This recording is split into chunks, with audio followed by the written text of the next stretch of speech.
Bearcat Bounce Podcast. Back at it again. Happy Monday, guys. It's a Monday following a massive win on the road.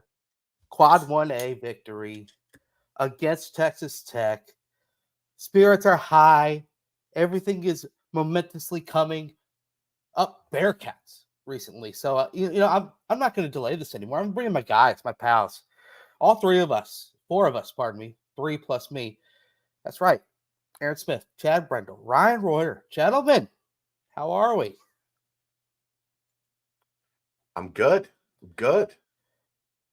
Fresh cut. Royer's got a fresh cut. Oh, baby. Brent and Aaron are letting things get a little wild. I see the wings come. Brent might fly away. I know. Underneath the Danco hat. Rocking the hat. Let him fly, man.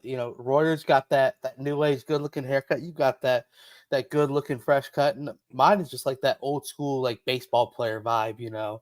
Got like the flow coming out, maybe a little skater like. Yeah, I'm here for this. Right, Aaron? Right, Aaron. I'm just trying to picture you on a skateboard, and I don't foresee it going well. I ollied once in my life, and that's about it. Everything else is falling off. And did you say ollied or owied? Ollied, right? A quick ollie. Yeah, I just wasn't sure if yet ended up at owied. I know the lingo. I listened to a Blink 182 song or two. You know how it is. But speaking of all the small things, a fantastic victory for the Bearcats. A very big thing, if we're being honest. But we're gonna dive into that in a bit. Royer, how are we, sir? Welcome into the BBP. Going to be a good one. Going to be a hot one. Going to be a spicy one. Feeling great. Excited to break down some good ball. Hey, baby. Well, breaking down good ball, excitement. Maybe a skateboard slides out in front of your car. You run over it, swerve, and you end up needing to get fixed. Head over to Danco Transmission and Auto Care. Danco Joe will get you hooked up. Mention myself. Mention Chad, Aaron, Royer, Blink 182. Danco Joe will hook it up. Let him know we sent you. Get $10 off your next oil change, 10% off your next fixing. Danco Transmission and Auto Care. We love you. So let's dive right in. A huge win.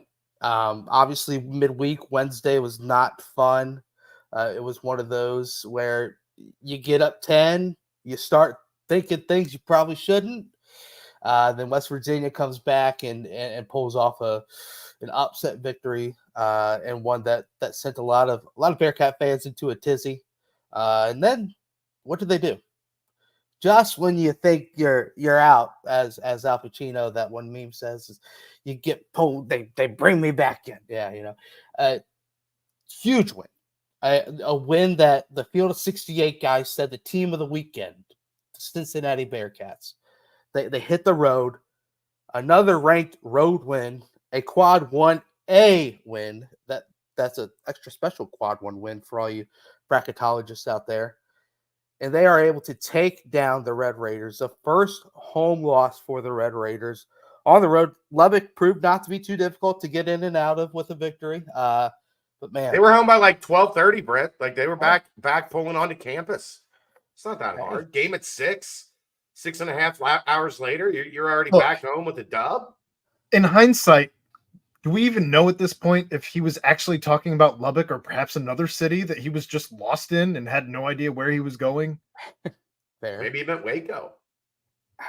I think, or because obviously he was at the game at West Virginia the game before. Maybe his little pregame chat with Wes, when Wes just said he was saying hi, maybe Bob was like, "Hey man, I'll get you some tips on how to get to Lubbock pretty quick because it's hard." So maybe that's what it was. Just a quick reference on how to get in. But 75-72, in and out. A 3-pointer by Pop Isaacs that you couldn't play any better defense on, if I'm being honest with you. One of those prayers that he's known to make. And another fun thing about being in the Big 12 is the fact that you got to think about playing Pop Isaacs for a couple more years here in the Big 12. It's just these budding little rivalries, budding little instead of saying, "Oh, I hope Tulane when they come into town, can't wait to get back at them." No, this is a Big 12. You've got You big think he's going to be names, around for a big couple of teams. years? Yeah, Yeah, probably. he's undersized. He had 5 turnovers. He's not a point guard. That's a college player written all over him. Leads the Big 12 in points. I mean, we've seen national. Sean Kilpatrick was a first-team All-American and played like. That was different times. When undrafted, Max Abmas was leading the country in points throughout his entire career. Max Abmas is not going to sniff the NBA. It's just, sometimes you're just a great college scorer, But it was a game that obviously a lot of things come into play to pull out the victory. Chad, Aaron, you guys kind of dove into it already on the post-game recap. A little fun intro. Hello to our friend Justin Berg hopping on for the final 20 minutes or so. But Royer, you're able to get your eyes on a little bit of Bearcat basketball in the Big 12 at Texas Tech. The Red Raiders, one of the best young coaches in the country, on his way up, leading the Red Raiders. You're just observations. What did you draw back from this win from the team? They just hung in it, and I think there was a lot of times where they could have pulled away by 6 or 8 points, but they just kept making dumbass passes there in the second half, where I was like, man, they're just letting Texas Tech hang around, and they're just gonna let it fall right through their fingers, just like how they kind of been doing in the Big 12 this whole season, where it's, we're close, we get a lead, but we give it up. We have a lead of 4 points, that lead goes away, or we're within 6 points, but we can never get over the hump. And then when they hit that 3 there at the end, I was like, well, there it is. We're back to our old ways. But I think you got a guy that you went out and got in the portal, and you got him to step up and be a leader and make big plays in big games. And, Seamus just stepped up, big threes, and then the game-winning shot there, the little turnaround jumper. It was just a great team win. Everyone staying involved in the action, overcoming a hard environment, and overcoming some mistakes there that I thought were going to cost them a couple times. But it just shows that this team is just constantly getting better, and just shows that Wes has everything going in the right direction. Amen. Shout him out. Thank you, Tonk, for the $10 donation. How about them Bearcats? What the funk is up, fellas? I believe that's a Brad Chendall reference. Happy Monday. Brad Chendall, are you? Yeah, from the Topeka Times. Brad Chendall from the Topeka Times. Yes, from the Topeka Times. So what do you think is going on with this kind of funk that the Bearcats seem to get in down the stretch in certain games where, they went from the I've written down here from the 11 from 11:15 left in the game all the way to 4:23 left in the game. They only made 1 of 13 shots. Yes, they finished on an absolute high note, but it seems like every single game recently in the second half, there has been kind of a bit of a dry spell, if you will, where they just can't really get anything to fall through. They were able to get to the free throw line a few times throughout that stretch, but 1 of 13 shots during that stretch, another cold little streak they had in the first half against UCF. Second half against West Virginia kind of really put the nail in the coffin for them to even have a chance to pull that one out. You saw it at Kansas. They went through another similar long stretch without getting a bucket. Are you going to ask a question? Yeah. So it's what happens when you're an average offense. They're an average offense. When you're an average offense playing in an elite league, you're going to have dry spells. Like they don't have Pop Isaacs. And guess what? Texas Tech did, and they still it's part of the game. You're going to go hot and cold, especially if you're a team that what are they shooting in conference play? 42% from the floor. You're going to have stretches where you make 9 of 12, and you're going to have stretches where you go 1 for 13. Like that's What's it average out to? 10 for 24, 10 for 25, 40%. Like that's how this plays out. You'd like for there to be less wild swings, but for right now, that's offensively who they are, Brent. They're gonna be up and down because they're not making enough shots to not be up and down. If you're up around 47, 48, 50% from the floor, you're not going to go through these swings where you're hot and you're cold because you're better at putting the ball in the basket. This is not a great team at putting the ball in the basket.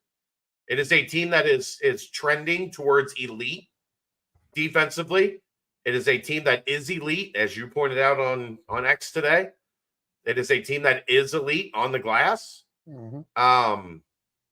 Offensively, they're not elite. They're middle of the road. When you're middle of the road, you're going to go hot and cold. But Aaron, down the stretch, what? This is such a good reference. I don't know if you guys remember the guy who was running for president. I don't know. This is something like 20 years ago or something now. We're going to go to Lubbock. We're going to go to Orlando. We're going to go to Dallas. And we're going to go to Houston. We're going to go to Norman. Then we're going to Kansas City and take a big swim there. Was that McCain? No, it was. No. He did not last after that speech. I know. I can't remember who the hell it was, though. Crazy. Howard Dean. Howard Dean. Dean, yeah. The scream that doomed Howard Dean. He was bound to fail. He was such a cornball. Even before that last little scream he put out, that I thought that was the corniest shit ever. Hey, but back then, man, people ate that shit up, though. It was a different landscape than it is now. 2004. Wow. They still do. Yeah. I just feel like the cornball nation was a bit stronger back then. Great reference. Checked on. But also, did you all let out a collective yaw after CMOS hit that game winner? I'd have to imagine. I did a couple claps and yell, "Yeah!" Literally, that's probably all it was. Let's sleep and go. The baby was asleep, so I'm yelling into the crook of my arm here, like,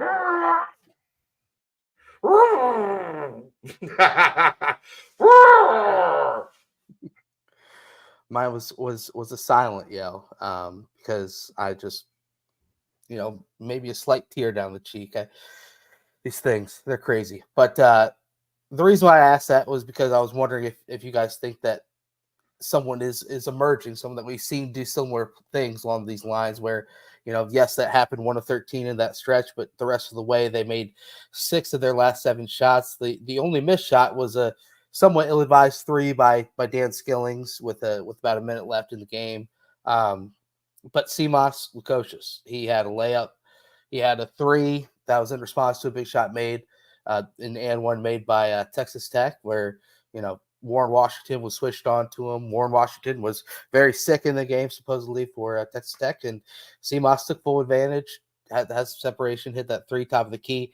Then CMOS hit the game winner, as we all have mentioned. But, it seems like CMOS, we've heard Wes talk about it, the confidence in his shooting needed. The whole team to shoot more confidently. I think we saw in this game the confidence really starting to pick up. I mean, getting there. He is at this point. I feel like we it's not a small sample size. I feel like probably, I would hope, well recovered from being hit by the car. He's streaky. That is who he is at this point. I know that Chad's higher on him than I am. I hope that the offense doesn't have to rely on him on a regular basis because it does feel good.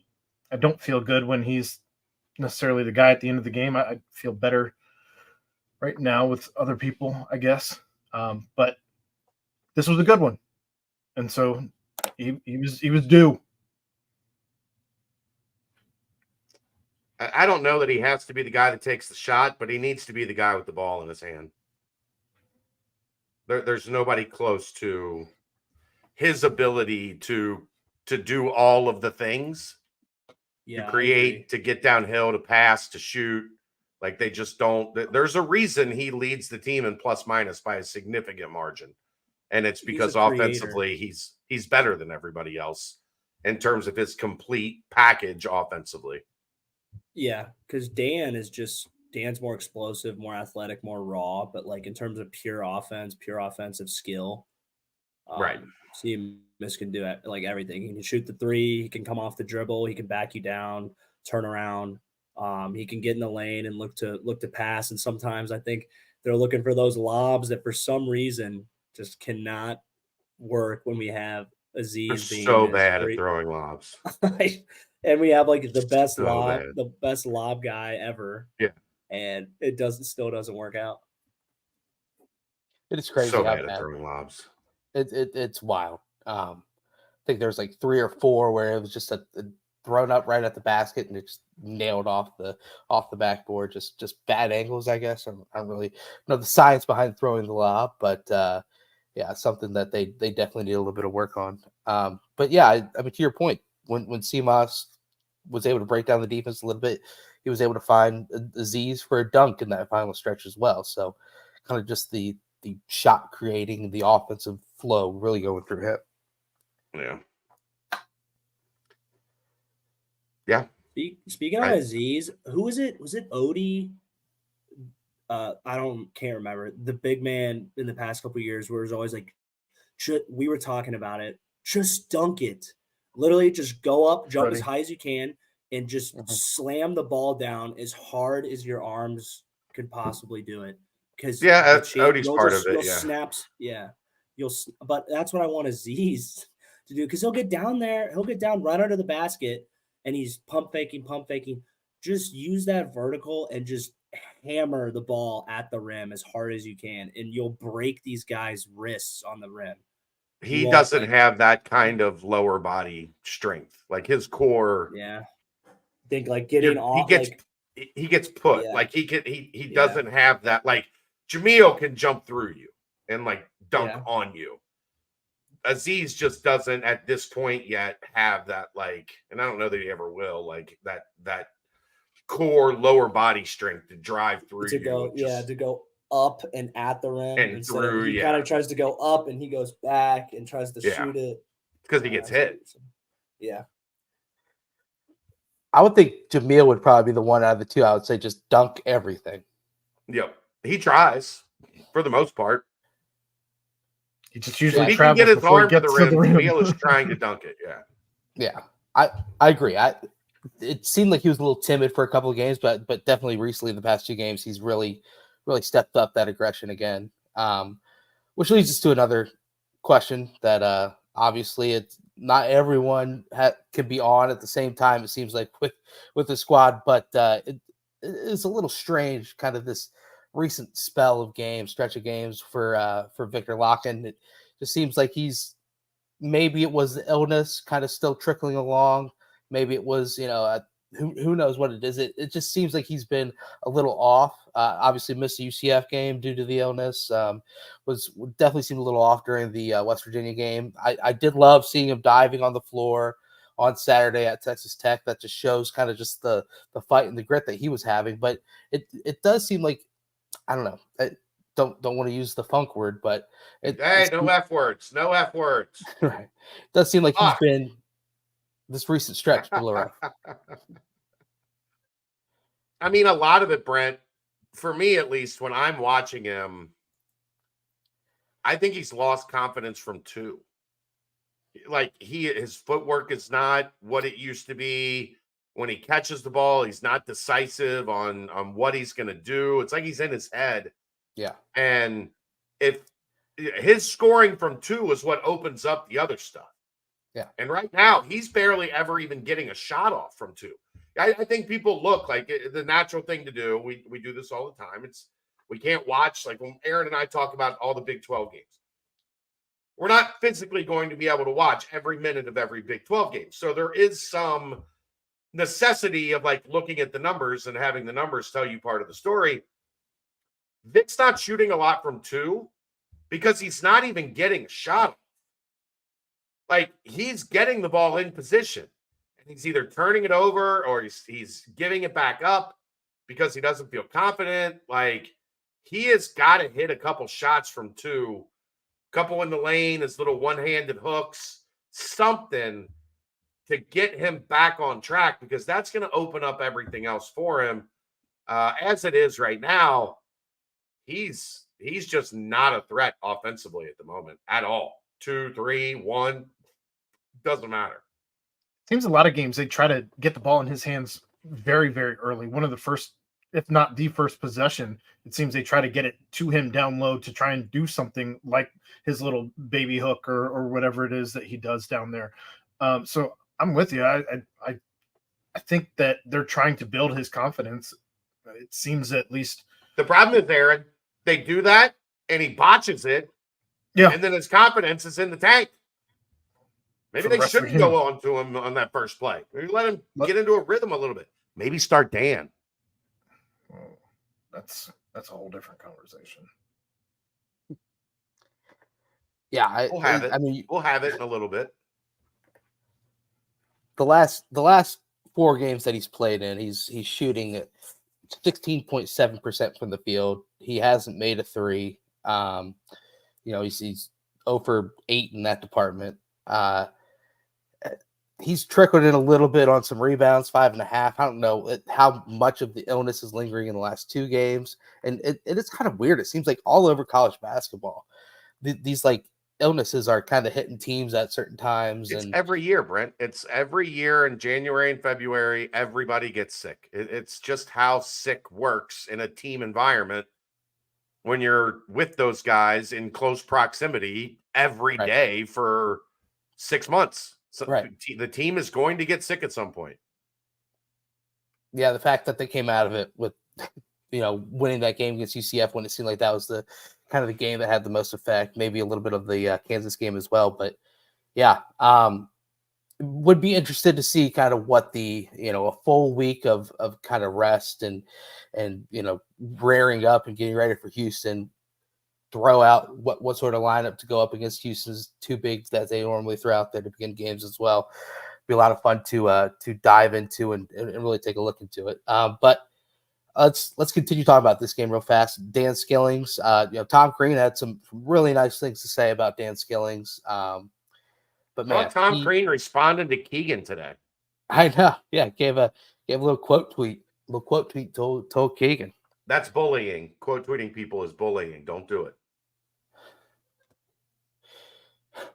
But it was from Keegan quote tweeting your tweet that then quote tweeted again. But yeah, Dan, just it seems like he's really starting to come into his own.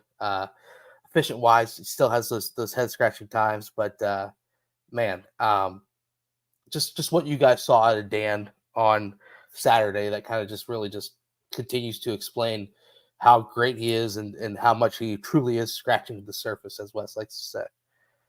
The consistency is on the upswing. We talked about this at the beginning of the season, didn't we? At what point was Dan going to become consistent? At what point of this increased role and being a go-to guy did he stop with the wild swings of one game he's got 20, the next game he's got 2?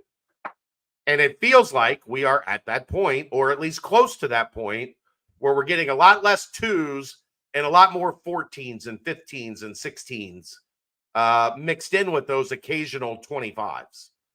And that was always kind of the question for him. When did it start to slow down?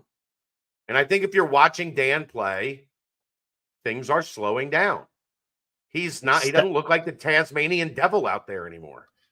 I think Stetson is that answer when things started to slow down. He looks more confident. No, because he had games of like 1 or 2 after that, Aaron. He's not doing that anymore. He's got a motor that doesn't stop, much like Odie, much like John. He's doing things on both sides of the ball. I mean, in this game, he had 3 blocks and a steal, not just being a guy on the offensive side of the ball, not just a guy trying to find the baseline, not just a guy settling for a 3. I think he truly means it, and I think that I have zero reason to believe otherwise. When he talks about it, when Wes talks about it, he likes being coached hard. And I think that hard coaching is finally showing up in spades. Yeah. Last 4 games, he's averaging 16.5 points, 6 rebounds, an assist, a block. He's just filling it all. 33% from 3. Just extremely efficient, 85.5 from the free throw line. Can we talk about that 10 out of 10 from the free throw line, guys? I mean, What? Only 10. What's that? How about only 2 in the first half and only 10 for the game? That's when you have to hit all 10 of them because you didn't get many chances. So I went back and looked. You guys knew I was going to do this. So last year, there was actually 2 games that the team went a perfect from the line. One was 4 for 4 versus Detroit Mercy. The other was 3 for 3 at Wichita State. Another crazy one is, do you remember that game versus Temple? They were 28 of 30 in that one. Yeah. That wild game at home. But you go even further back. Trey Scott tip? No. Just last year. This is past year. Okay. Yeah. Okay. 28 to 30. That was when like Damian Dunn was going off for who knows what, just crazy amount of points. But then 2016-17, they were 5 for 5 against UCF. You got to go all the way back to 2005, 2006, where they were more than just simply 8 for 8 or higher. They were 18 for 18 against the Louisville Cardinals. That's a pretty fun little stat to throw out there. But yeah, all the free throws were crucial in the fact like Vic hit a couple, Aziz hit what 4.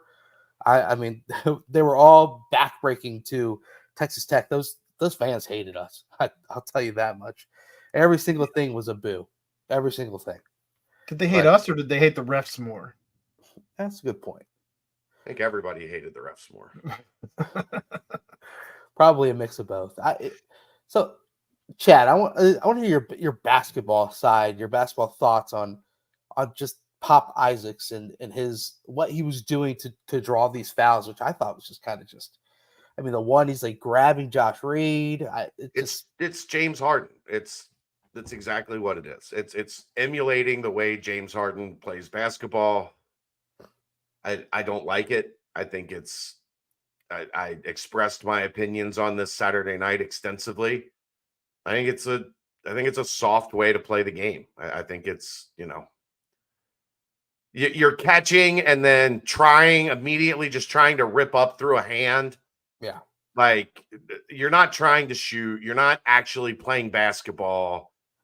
Like it's soft. And yeah, that's exactly what I said. Pop, he plays like a bitch.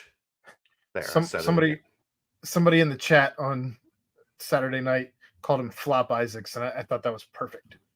Yeah, I mean, gosh, like he would go around screens, get a handoff coming off the screen, and then just stop and let whoever's following him bump into him, and then throw up some BS shot. I mean, it's dirty basketball, but hey, man, if it gets you points, then it gets you points. I think there's certain ways that.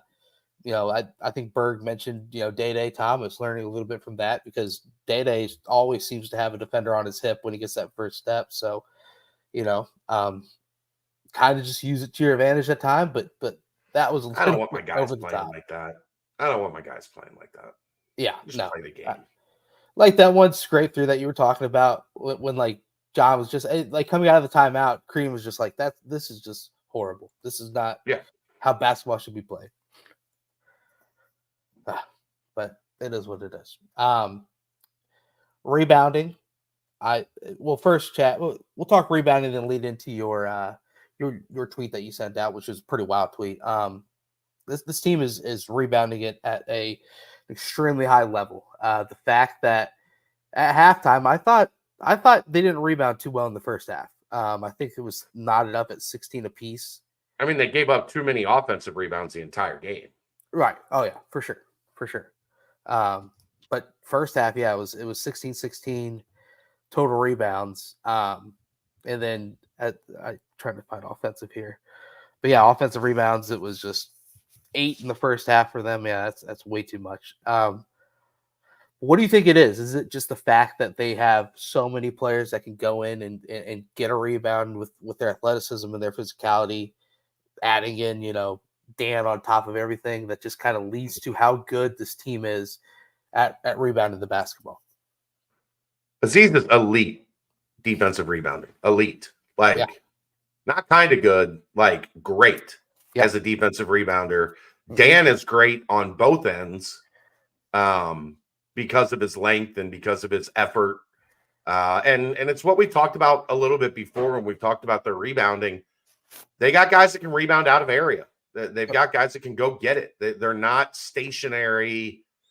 I'm going to block you out, and I'm only going to get the rebound if it comes down in this specific quadrant. They got guys that can go get it. You're starting to see a lot of like box out rebounds where there's 2 or 3 guys boxing out, and then the guy that's free defensively comes in and gets the rebound and can take it the other way. And some of it is just effort and scheme. Like they send guys to the glass, they send numbers, and they make it work. It's fun to watch a UC team rebound like this. Oh, yeah. Like we've talked about it in the past. Like mixed teams were great offensive rebounding teams, and some of Hug's teams are like this too. But they weren't great defensive rebounding teams. No. This team, as you pointed out, is one of the best teams in the country on both ends of the floor. Yep. That's how you stay in games when you're not good offensively. You defend and you rebound. You end possessions on defense, and you extend possessions on offense. And if you can do that, you got a chance to be in every game. Yeah, I mean, it's crazy looking back on it. Historically, Cincinnati is a dominant offensive rebounding team, as you mentioned. There's during the Ken Palm era, which goes back to 1998-99. There's 5 other Bearcat teams that have had a higher offensive rebounding percentage than the current team does. But this Bearcat team, by a wide margin, is the number 1 defensive rebounding team in the past, since 1990. What's quick math there? In 25 years, past 25 years.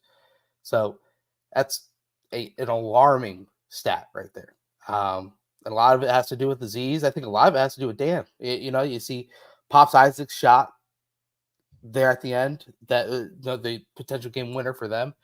That took kind of a high bounce off the rim, kind of an awkward bounce where could land in Texas Tech Red Raiders' hands, and he lays it back up and in for 2, and they win. But Dan soared up, got the rebound, fired it up to John. What were you guys' shots on John dunking that at the end? I think it's probably the right move. Take the points, go up by 3, put yourself in a position where you can't lose. Right. If you get fouled, you go to the line, you make 1 or 2, there's still an opportunity for them to hit a prayer that wins. Yeah. Obviously you would prefer, if you knew for sure he could dribble out the clock. Right. But you don't know that for sure. So take the 2, he held up, he let it, 2 or 3 seconds extra tick off the clock, then got the dunk, got the 2 points. Look, man, Pop Isaacs, if that ball is 6 inches farther, they go to overtime, and my goodness, I thought that was money. It looked like it was money. It was right on line. I was nervous, but I agree. Yeah, take the shirt too. You don't want to gamble either. Even dribbling away, and then all of a sudden you get your pocket picked or something. I don't know. I think it was smart to just take the good too. But yeah, big rebound by Dan. But the rebounding differential as well. They're 9th in the country, averaging about 9.8 rebound margin. Big 12, they're number 1 in the Big 12.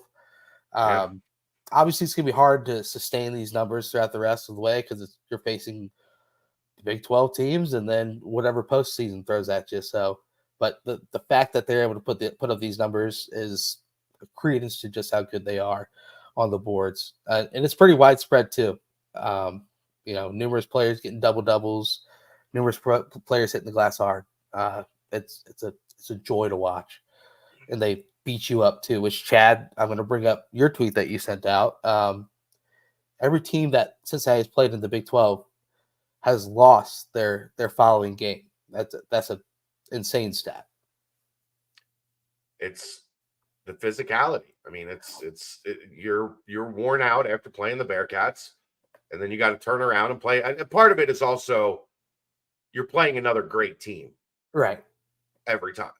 Yeah. So that's some of it, but I mean, it ain't easy, and this is what we all like. If you're a UC fan, this is what you want your team to be. It's what you want your team to look like. And Wes Miller has them looking like a vintage Cincinnati team, which is a good thing. Absolutely is. Aaron? All right, let's. What? Okay, What's go ahead. Go ahead. Nah, I was just gonna ask Aaron what his thoughts on the vintage Bearcats and how they're gonna look up against Houston Cougars coming on Saturday. I'm still nervous about Houston. That hasn't changed just because you upset Texas Tech and Lubbock. Houston's had Cincinnati's number the last several years. Despite, I think it's going to be a far closer game than some of the recent games have been over the course of the last few years. But I'd be lying if I said that I felt confident that Houston coming in off a loss. Well, they're going to be coming in off a win. Well, unless Oklahoma State pulls off the Aaron, okey-doke. let's not get crazy, Aaron. Calm down. But yeah, no, I mean, I'm still nervous. I don't feel great. Yeah. I'm starting to feel better the more you look at Houston. Right. They are so reliant on the jump shot. And Cincinnati is a team that has defended the perimeter well and is great defensive rebounding. So if you can make it tough for Houston from the perimeter, and they're one of the lowest teams in the country, not just Power 5 teams, lowest teams in the country in number of points scored at the rim. They do not have drivers. They do not have, post guys that they can throw it to. They rely heavily on their defense and their jump shooting. And I mean, sure, their defense is going to be elite. It's what they do, except for against Kansas, where it looked like Kansas was running 5-on-0 and knocking down every open shot. Yeah, I mean they got whatever they wanted. Oh yeah, which you don't see often on Houston. But I don't know. I mean, is Houston the favorite? Yeah. Should they be? Yeah. Does Cincinnati have a chance? Yeah, I think they do. Yeah, I mean they're one of the slowest teams in the country. Their adjusted tempos, they're 352nd in adjusted tempo. That plays in favor of Cincinnati, where they can rebound after stops. Yes, they want to get out and run a little bit offensively, but if you're going to really buckle in for a full defensive set, and then Houston's going to try to throw something up and get an offensive rebound, well, there's Cincinnati with one of their best defensive rebounding marks in quite a while. LJ Cryer, he's a jump shooter. You look all the way up and down Jamal Shed. He can get in the lane, but he's a jump shooter. Yeah. You look up and down the roster still. Emmanuel Sharp, that's a jump shooter. Damian Dunn, we're very familiar with him during his days with Temple. And then you've got he's not having a good year. No, he's not really at all. He's kind of more of like a defensive guy, an extra body to throw in there. They obviously lost to an injury. Terrence Arsenault, who's kind of that creator that can, the pro potential guy. Aaron, you mentioned Javier Francis. He's only 6'8". He's aggressive. He's long. He can block shots. But Jawan Roberts isn't stepping out and hitting threes like Fabian White and bigs of the past did, especially Jarris Walker last year. It just seems like it's a different type of Houston. Yeah, they're going to suffocate you defensively, absolutely. There's no doubt. But kind of just the added oomph, like Matt Lanham saying, put Day on Chet, put Newman on Cryer, you put Seamoss on, just lock them down. I think it's going to be a good game. and I think that place is going to be bumping. I think the win against Texas Tech did nothing but really propel the fan base to light that place up. It's Neon Day, so rock your fluorescence, and we'll see what happens. It's just wear black, red, black. Just go Should have been red, a go blackout. black, go Bearcats, fight, fight, fight. Should have been a blackout game. Roy, you got a prediction for Nowhere does Houston it say before go ripping? fuchsia, go neon green, none of that. Wow. What if we busted out some Jordan neon jerseys? Don't even get me started on the dumbass color schemes for big games. Somebody Like wake up whiting out Royer. Nippert. I'm up, man. I'm up. I'm letting you guys chop it up. Trying to get some tickets to this game on Saturday. Looking at StubHub. Talk to Big Daddy next to me. See if you can. Whoa, what? Who? Who's he talking about? Look, I already got somebody that makes me responsible for getting 2 tickets to every game. So, Where's your thin these days? Royer, thoughts on Saturday, real quick before we start riffing. I think it's if they really want to turn the corner and make a beeline for this tournament, I think this is the game that's really going to stick out. It's can you string 2 big wins together at home? It's probably going to be the best environment I think that the new Fifth Third has seen since its opening. I think you got to feed off that and you got to win. I'm feeling confident in them. Like you said, Brent, that me and you were backing each other up last week. They just keep getting closer and closer to Aaron's demise. I think the Bearcats are gonna come out and they're gonna fight all game. It might not be a perfect game, but I think they're gonna be in it. And they're gonna have a chance to win. I don't know exactly. I don't know if I want to go out and make a bold prediction, but I think it's gonna be a really good game. So Yeah, I don't want to jinx the boys. Don't want to jinx the boys. I just got 2 last things to say. First off is the fact that Houston has lost 3 games on the road, 1 at Iowa State, 1 at TCU, and then, of course, at Kansas on Saturday. And then, of course, here's something to remember in college basketball this year. AP top 25 teams are 67-64 against unranked opponents, the lowest winning percentage since at least the 2009-2010 season. And then top 10 teams have had it worse on the road, going 25 of 29 against unranked opponents, a winning percentage of 463. And the previous low in the past 15 years was 623 in 2020, 2021. So it's not extremely far-fetched to say a top 10 team going on the road and losing. How about this, Brent? We did this exercise, half of this exercise before the show. I saved the good part, Aaron. The top 5 teams in the league. Kansas, Houston, Baylor, Iowa State, Texas Tech. 2 of those teams, Cincinnati plays at Fifth Third Arena in the next 9 days. Mm-hmm. They are 19-2 at home. 19-2 at home. Yep. What do you think those 5 teams are on the road? 500? No. Less than 500. Less than 500. Wow. Anybody got a guess? There's been 21 games. These 5 teams have played 21 games on the road. Take a stab in the dark. 9-12. I'm going to go 8-13.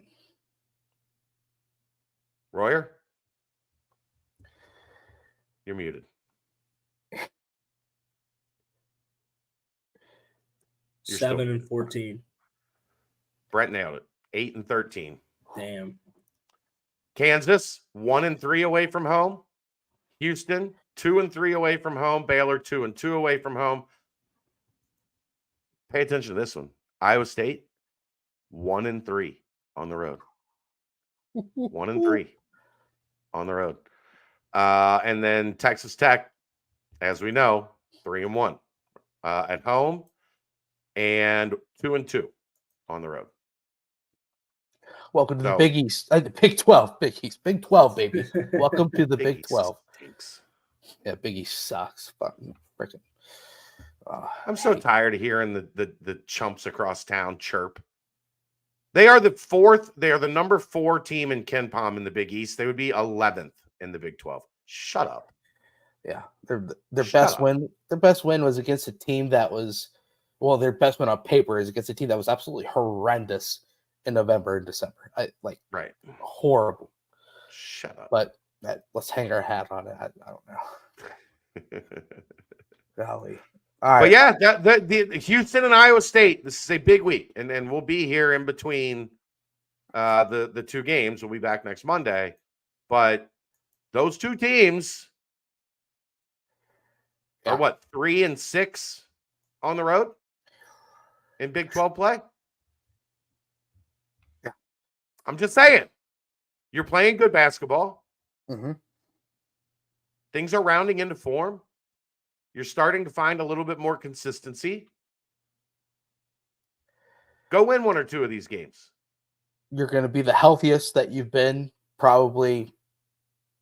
I'm not going to make any predictions on if a certain someone returns or not, but the healthiest the rest of the team has been since probably the beginning of the year. It's just crazy. Yeah. How perfectly this aligned to a win at Texas Tech. You get a whole week off. Get ready, recoup, fire up. Place is going to be rowdy. Standing room only tickets are only left. Yeah. Bring in the Cougars. We are used to the Cougars. Kelvin Sampson adjusted his play style to beat Bearcat teams. It's about time that the Bearcats remind him exactly who they are.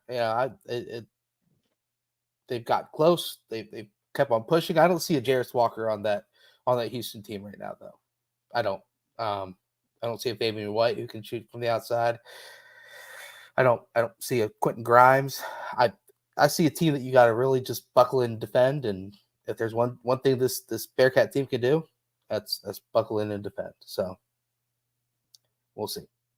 They're also really good at letting somebody who we never expected to emerge as a star in a game. So yeah, maybe this is the Damian Dunn game. Damian fucking Dunn. Going off for 25 and 5 and 5. Damian Dunn. Yeah, like like he was back at temp, like he never left. Yeah.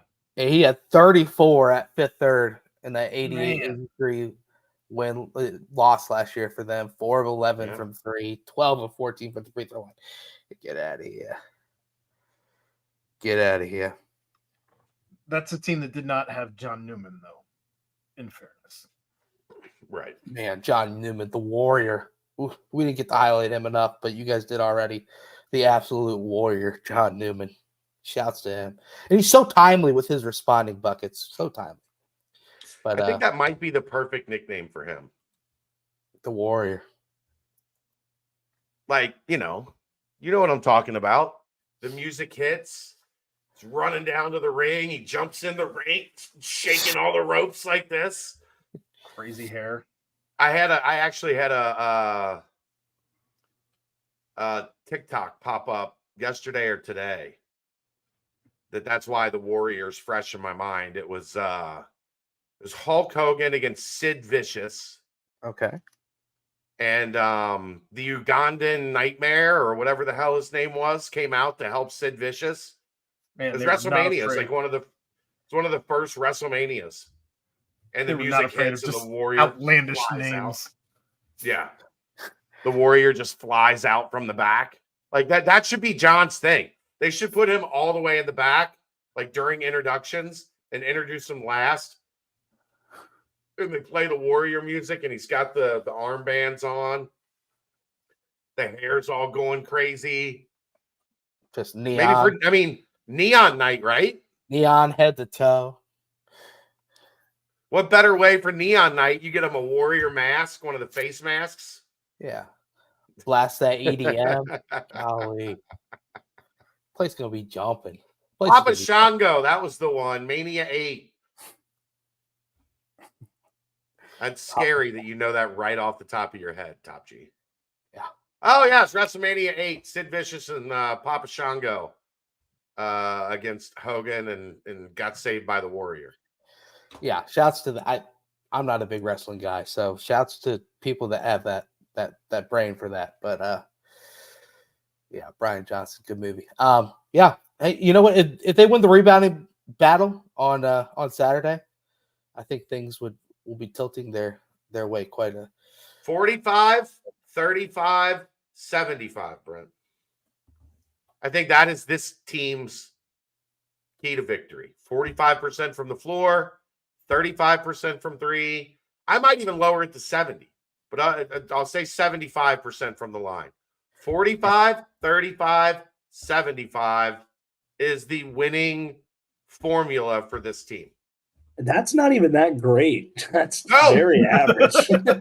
That's so average. Ryan, that's the whole fucking point I've been trying to make all defend and you season. rebound. Yeah. They're within 2 points in games where they shot 38, 22, 50. Like, I know. It's just hilarious. Like, our recipe to winning is to being slightly below average. just right at average. Just the most average fucking thing you've ever seen. If they can just do that on offense, be just average, they're going to go to the NCAA tournament. Yeah. Rebounding, elite. A lot.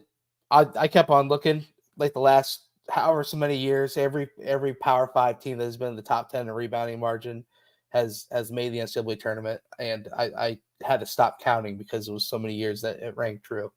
So Cincinnati sitting there in the top 10 right now is. I got another stat for you, Brent.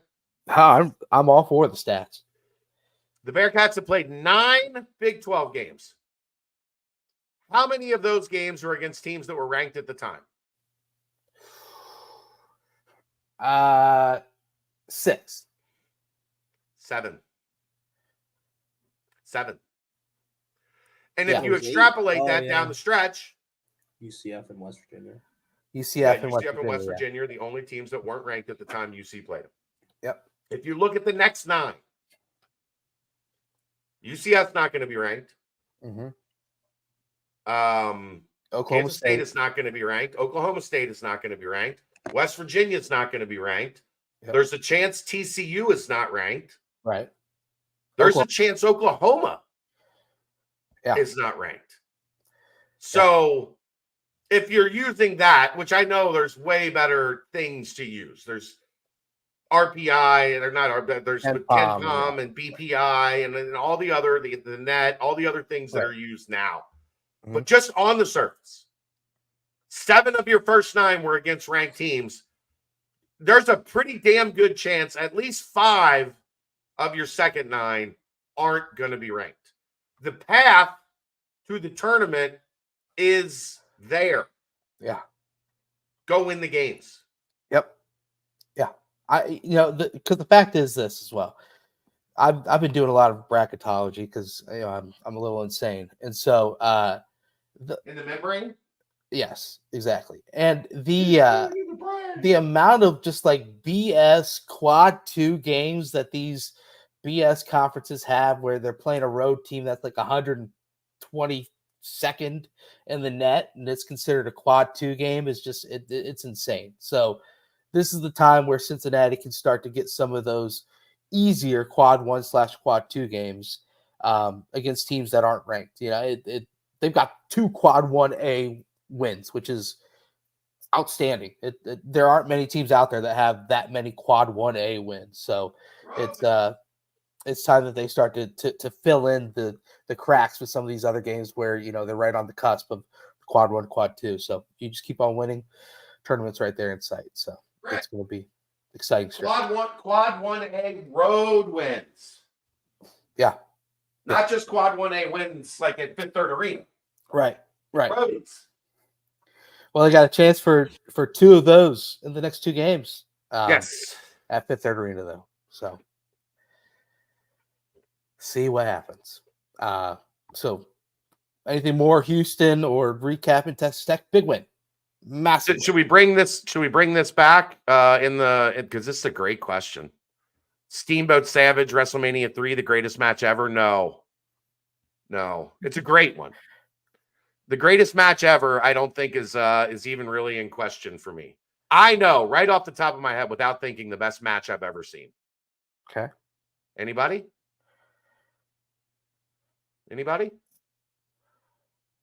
Asking the wrong man. I don't know shit. Oh, you know, as soon as I say this, what I'm talking about. HBK. Aaron? No. Undertaker, Mick Foley, Hell in a Cell. When Undertaker threw him off the top and then threw him through the cell and his teeth came out of the front of his face and Mick Foley finished the match. And was literally broken. Like literally broken in half. That's the greatest match of all time. Okay. And then the first ever TLC. I thought it was pretty funny when that meme where Vince McMahon runs onto the ring and like instantly like tears both quads running into the into the ring. Pretty funny meme. Shane has done that too. Shane tore a ligament like soon as he got into the ring for like a Mania, like one of the big matches. Anyhow, insanity. Best WWE match: Cats versus Cougars Saturday at Fifth Third Arena. Let's go. Skrillex in the background. Yeah. Z-Keep, are you new?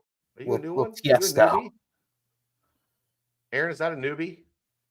Are we familiar with Z-Keep? I'm not familiar with Z-Keep. 303.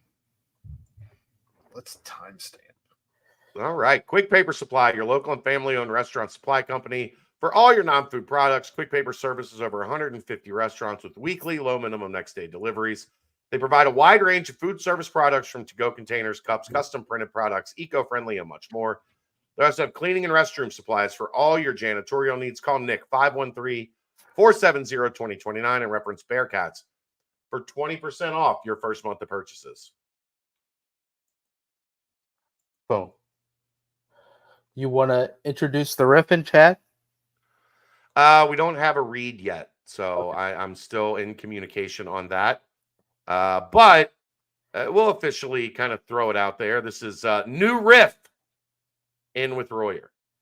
Brought to you by our soon-to-be new friends at New Riff Distillery in Newport, Kentucky, right in the same parking lot as the Party Source.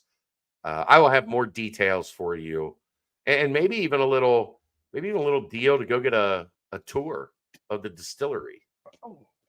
Maybe a little Bearcat Journal special to go check the place out. So yeah, that's coming. We're not there yet, but finalizing the process. That's Royer. That's when ripping with Royer turns into ripping with Royer. We'll head over to Party Source too. Grab a couple kegs, bring them over to the old Jefferson house, throw them back like good old times. we should just set up like in the lawn of the Kelsey's old house for the Super Bowl. Yeah. Could you have imagined that house? The Kelsey's, Caleros, D Wolf. I would have loved to witness. I would have. You'd have just slept on the couch every night, wouldn't you? I'm surprised they didn't have to like tear that house down when those dudes got done with it and start over. Ryan, I think I heard a rumor that one of Sherry's kids lived in that house like later. Which one? Sherry Murray lived in the Kelsey's house. The Kelsey Caleros Wolf house. No, I never met Sherry's kids. Yeah. No. Baseball guy, right? Played baseball here? I'm not sure. I think he did. I think he transferred back here and played like his last season. Oh, and then he hit the home run in his last game. Yeah. I remember that. Good for him. That was really cool. I think he lived in the Kelsey's house. Condemned. Okay. No, torn down, Brian. Forget condemned. Like they just had to set it on fire and start over. Like no, like they had the fire department come out for one of those training sessions. You know how they do that? They just burn the house down and have them practice putting it out. Yeah. All right, riffing with Royer. Let's riff it. All right, let's get riffing, boys. So first, I got 2 basketballs, 1 football. Because I did Okay. watch the game, so recency bias. My brain was able to think of some good basketball things for once. First question: will Vic ever return to early season form? Yes. Okay. Here's one thing that I am insanely confident about with Wes Miller, Ryan, is that he keeps guys locked in, and he has enough trust and belief in them that they get back on track. Kalua Zekpe, ring a bell, anybody? Odio Guama, who had basically lost all of his minutes, and then when called upon, was able to come back and make an impact and help lead them to a big win. I just feel like the way that Wes does things resonates with guys, and they always seem to get back on track. Dave struggled for a little while last year, and then got going. Landers had a little bit of a slump, and then really turned it on. So I have the utmost confidence that as Vic gets back to 100%, locked in, ice cream, ice cream. I think he will get back on track. I do. I think he's shown too much skill just in general. You don't just lose it. He's not one of the athletes on Space Jam where the Monstars came and stole his fucking power. He's in a lull. And I think Don't he say also the F knows. word. I didn't. Aaron, that but is I so think he funny also you knows- said that. Because I texted my group, I was like, I think the Monstars stole the talent from Vic over the last couple of games. That is hilarious. But I think he's in a lull. I think he also knows he's got to know that there's guys on this roster, Dan, that are chomping for minutes. And with CJ returning, if you're not producing, and right now, truthfully, he's not producing on the offensive side. He's done a little bit defensively, but even still, he seems a little off there as well. Not producing as much as other guys on the team. Then I think that your minutes are something that can be lost, and I think he's smart enough to know that. Yeah. So you're saying that the threat of losing minutes, you think, will motivate him even more? Because then that sparks into my head like, oh, I'm not playing good, and now I'm not playing as much, so it might make him want to force it even more when he's in there. That would make me more nervous of that happening to him. I don't think that. I think that it's going to work itself out one way or the other. It's either going to be that he improves and his minutes don't go anywhere, or he continues where he's at and the minutes just go away. Vic's minutes have gone down. Yeah, he only had 17 in this last game, but yeah, I think that again with CJ, it should, whenever CJ Frederick comes back, and with Jameel playing a little bit better, Dan playing out of his mind, I think that minutes are kind of a scarcity right now. You've seen Josh Reed's minutes table off. You've seen Vic starting to lose some of those minutes. I don't know how much of this is because he was sick the last couple of games or if it's just production, but one way or the other, like I said, I think it's going to work itself out. The other thing, though, Aaron, is it's one of the things that's nice about having options, right? Sure. Because if a guy doesn't have it, you don't have to ride him for 28 minutes like a team like Kansas does. Like they've got 5 guys. If one of their guys isn't on his game, he's still going to play 30 minutes. So, yeah. I mean, kind of along the lines of what you guys are saying, I'm agreeing with you. The last 2 games, Vic did play 18 minutes at West Virginia, 17 minutes at Texas Tech. He came into that game averaging 27 minutes per game on the year, so about 10 less. I think that has to do with a little bit of a tough stretch that he's had. But I mean, you just look at his games last year. You look at Houston. He had 14-9. 16-6. Memphis game he had 22-10. Another Houston game he had 15-5. Then you look at even the early Big 12 games this year. At BYU he was 17-7. Against Texas he was 17-4. So I don't think it's really where he's kind of struggling to his talent wise. I think it's just that little stretch where he's got to bounce back. I think he's going to be fine down the rest of the stretch. I think he's got to get over that hump. Maybe seeing a shot or two fall in from close range will probably help, because I think the first shot he had against West Virginia, that hit off the backboard was super hard. And like I said, like Chad said, it seems like it kind of probably affected him a little bit. But I love seeing him dive on the floor against Texas Tech. That shows me that he's locked in, for lack of a better term. So I think he'll be back. I agree. It just it continue. It's happened so many times already, just in the past 2 years, where we've seen a guy come out of a funk and all the Dan. We've seen it with Dan. We're starting to see it right now with Simas. Yeah, I mean, it's the way that everybody loses their mind about. Let's got to hold guys accountable. Got to hold them accountable. Got to bring them over to the bench. Got to bench them. You got to yell at them. Bench them and yell at them. Hold them accountable. Well, instead, he lets his guys find some confidence. He coaches them at the appropriate times to get better. And we've seen them improve in the areas that were causing them problems to get them back on track. Yeah. Dan's not playing wild and out of control anymore. Right. He's playing a lot more under control. Guess what happens when he plays a lot more under control? He's 14, 15 point a night Dan instead of three a night Dan. We've seen that percentage shrink. We've seen 14 point Dan, the percentage increase. Is there still going to be a game or two this year where Dan scores under 10? Yeah, probably.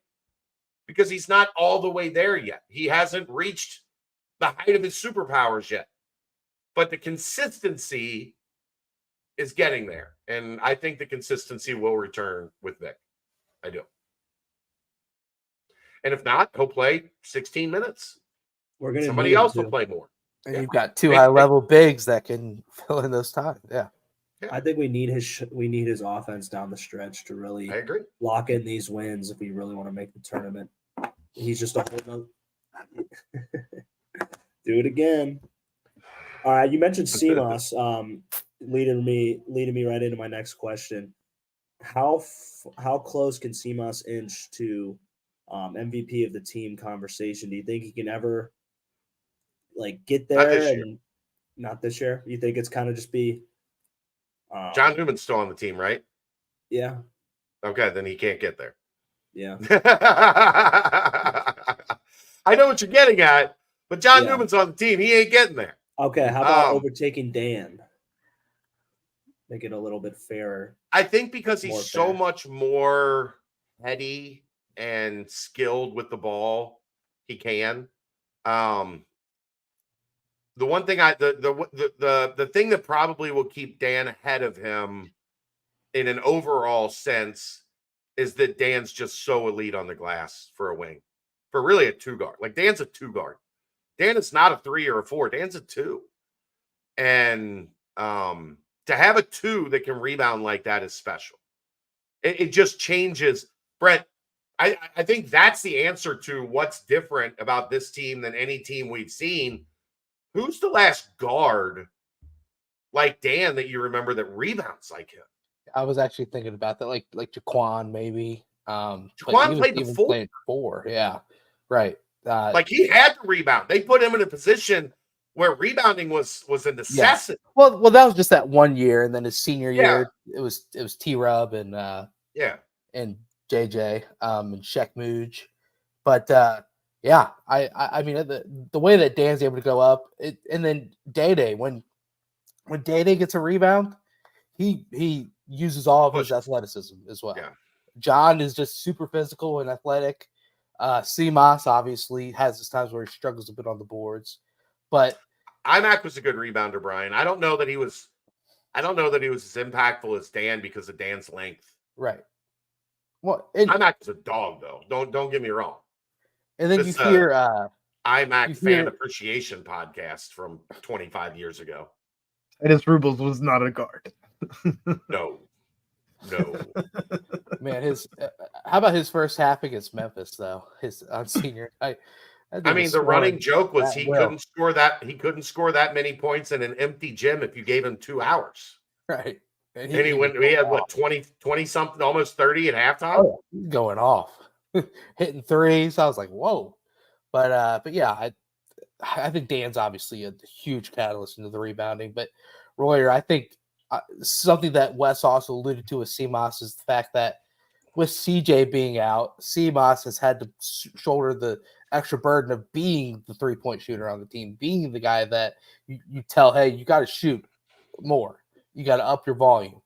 And then CMOS, as Wes also said, all of his misses were just so close, just 1 centimeter here, 1 centimeter there.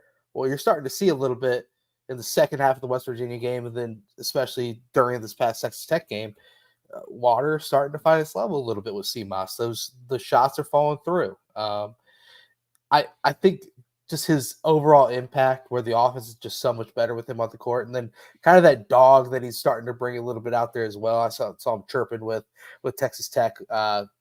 Just kind of love seeing that. And when you have other players on the team that can kind of pick up for the somewhat deficiencies you have, whether it be defense or rebounding, then you can really go out there and just maximize your role. And I think when CJ comes back, you're going to see an even higher level CMOS because you can be able to break down a defense, kick out to an open 3-point shooter in CJ Frederick that can knock him down. Day starting to get confidence on the shot as well. So, yeah, I think CMOS will get up there, but I think Dan's just scratching the surface, man. Dan's scary good. So we'll see. I think you touched on it there at the end. The things that concern me, Brent, with CMOS is the fact that he gives up a ton of rebounds offensively. He ball watches too much. He gives up offensive rebounds. Defensively, at times he's a liability out there, and until he starts putting some of those things together, I don't think you can call him MVP. He could be potentially an outstanding offensive player, but yeah. right now, just as far as MVP talk goes, I think that you have to be able to contribute something defensively more so than what his contributions thus far have been. And as far as rebounding goes, you can't just keep giving up these offensive rebounds to the other team that are just silly. Yeah. Silly Willy. Royer, take it away. Y'all ready for the last question? All right. This is the football. It's a little more open-ended. Not a true hard question, but I just feel like I was texting you guys early when the schedule dropped for football. You look at the first 6 games, you're like, how are we not in a good spot, headed into the second half of the year?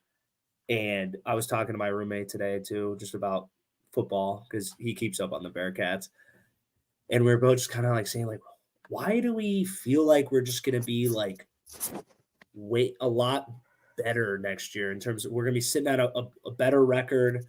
We should be pushing a bowl game, if not like that 7-8 win range.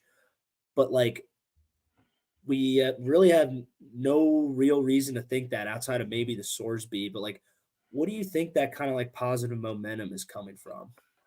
Or if there is, if you don't agree with that, maybe it's just me being overly optimistic. I think it's because they did a really good job establishing a core, a leadership group, a group of guys that care, a group of guys that are invested. I think that's critical. I think there were too many guys pulling in too many different directions last year. And as long as they are able to maintain what appears to be a situation where they've got an established core that care and they're pulling in the right direction, I think you can feel good about that. And then I think you can look at what they did in the portal and say they made the roster better. How much better? We don't know. But I think there's, a pretty confident feeling that they took the board and addressed what the board said they needed to address. And I think that makes you feel good about things. I feel good about the DC. I really do. Like I feel good about having a guy that knows this league inside and out. I Yeah, mean, you look at that and it's, I mean, I looked at it. My first, maybe somewhat insane take is if we just beat UCF, we're 6-0. Because, oh, is that? I don't remember that Texas Tech game being in there. Is that at Yeah. Texas Tech? Texas Tech at go back to Lubbock. It's Yeah, that'll be hard. hard. I think I agree. I love with our Chad. commitment to the bit. I really do. I love our commitment to the bit. Oh, it is a bit to a max right now. But no, I think with Chad, the whole thing is the whole core building is the fact that yes, we harped on so much how many games where the statistics were in Cincinnati's favor, where that one of the best rushing teams in the country, one of the best overall yardage, time of possession, first downs, all this, that, and the other. I don't think that we necessarily need to place all blame on one position, this or whatever. So, but if Sorsby comes in and just shows the ability to finish drives, shows the ability Not suck. to make the throws that are right there and available. You're returning an offensive line that produced great rushing yardage, that produce positive impacts. You now have a fueled anger to really go and beat Miami.